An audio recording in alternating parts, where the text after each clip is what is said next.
अस्सलाम वालेकुम, मैं हूं सिदरा इस्माइल और आप देख रहे हैं मुसलमान टीवी। खबर शामिल करते हैं रायवंड से, जहां एक जाली ट्रैफिक वार्डन को आवाम ने पकड़ लिया। वार्डन अपने गुफ्तगू में आवाम को बतलाया कि वो एक अरसा से ट्रैफिक की वर्दी इस्तेमाल करता है और दूर दराज सड़कों पर ट्रकों को रोककर चालान के बहाने ड्राइवरों से बता वसूल करता था। जाली वार्डन ने मजीद इंकशाफ किया कि इसके ज़ेरे इस्तेमाल मोटरसाइकिल भी चोरी की है। आए इसका बयान आपको सुनाते हैं। ना है तेरा ना की तेरा अबू बकर ते वर्दी तो तू आसफ लिखे है। ये वर्दी तेन किने दी है? वर्दी किने दी? वर्दी तेन पूछा वर्दी किने दी? वर्दी किंदे को लई? तू आसफ केड़ा है? आसफ जिंदे तू वर्दी लई है? वर्दी किसे को तो पुलिस लाइन च लिया। पुलिस लाइन जो लेके आया है। ये आसफ तेरा की लगदा है जिंदा नाम लिखा है? कोई भी नहीं लगदा, कुछ नहीं। सारे लिखे ते तेरे नाल कौन है?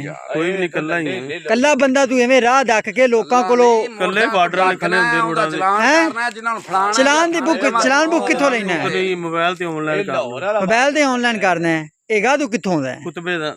कुतबे दे ते कुतबेओ तू आन के तू इत्थे आन के साडे इलाके जान के तू लोकां नूं लुट रहे हैं। मैं नहीं इधर लुटिया, चौधरी को लग्या मोटरसाइकिल। हां, तू किसे कोलों भी ओथे नहीं आ वर्दी ते किवें क्यों पाई फिरना है? ए सिविल बंदे नूं तो वर्दी पाउण दी इजाजत ही नहीं हैगी।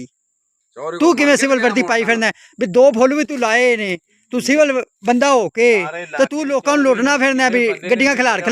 ਭਰਾ ਕਿੱਥੇ ਆ? ਭਰਾ ਕਿੱਥੇ ਆ? ਉਹ ਭਰਾ ਹਾਂ? ਉਹ ਸਾਨੂੰ ਰੋਟੀ ਵਾਲੇ ਭਰਾ ਲੱਭੋ। ਬਕਾਇਆ ए वर्दी जेहड़ी तू पाई है ए सिविल बंदे नूं इजाजत है? ਮੋਟਰਸਾਈਕਲ ਦਾ ਰੋਲਾ ਸੀ। ए तू क्यों पाई? क्यों लोकां नूं राह दे विच ਭਰਾ ਕਿੱਧਰ ਗਿਆ ਚਲਾ ਗਿਆ? फड़ना है? क्यों लोकां नूं रोकना है राह च? ट्रकां नाल रोकदे चलान करना उन्हां दे। ट्रकां दा चलान करना है ਮੋਟਰਸਾਈਕਲ ਜਿਹੜੀ ਆ ਲਈ ते जेहड़ी मोटरसाइकिल ए मोटरसाइकिल किंदी है? उधर दी शेखुपुर साइड दी। ए किंदी है? ਉਹ ਵੀ ਚੋਰੀ ਦੀ नहीं चलान करते लई ਉਹਦੇ ਕੋ ਉਹਨੇ कागज को नहीं हाली ਹੈਗੇ। चोरी दी ना कागज। अच्छा उनके कागज को नहीं है? तू वो मोटरसाइकिल खिंच लेंदी, तू आ चल बई। मैं बिठाने चलना तेरे बंद करना ते ਉਹ ਬੰਦਾ ਘਰ ਗਿਆ ਜਦ ਮੈਂ ਫਿਰ ਨਹੀਂ ਸਾਡੀ ਮੋਟਰਸਾਈਕਲ ਕਿੱਥੇ? ਜੱਟ ਨੂੰ ਦਿੱਤੀ ਸੀ। ਕਿਹੜਾ ਜੱਟ? जट केड़ा? ਦੋ ਕਿਆਲਾ ਚਲੋ ਨੂੰ ਵਿੱਚੋਂ ਆ ਉਹਦੀ ਭੈਣ ਨੂੰ तू सादी मोटरसाइकिल चुक के क्यों ले गया? पहले ये गल कर।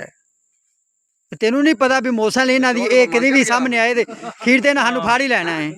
ਮੰਗ ਕੇ ਲਗਿਆ ਜੋ ਪੱਤੋ ਗਏ ਸਾਂ। ਫੇਰ ਪਤਾ ਤਾਂ ਕੀ ਕੀਤਾ ਹੈ ਕੱਪੜੇ ਲੈਣ ਗਿਆ ਤੇ ਉੱਥੋਂ ਲੈ ਤੇ ਨਿਕਲ ਗਿਆ। किन्नी देर हो गई है? किन्नी देर हो गई भी तेनू ये काम करदियां नू? किन्नी देर हो गई भी तू लोकां दे चलान कटना पिया है? किन्नी देर हो गई हो? 2 ਮਹੀਨੇ ਹੋਏ। ये 2 महीने होए ने तेनू चलान लोकां दे कटदियां?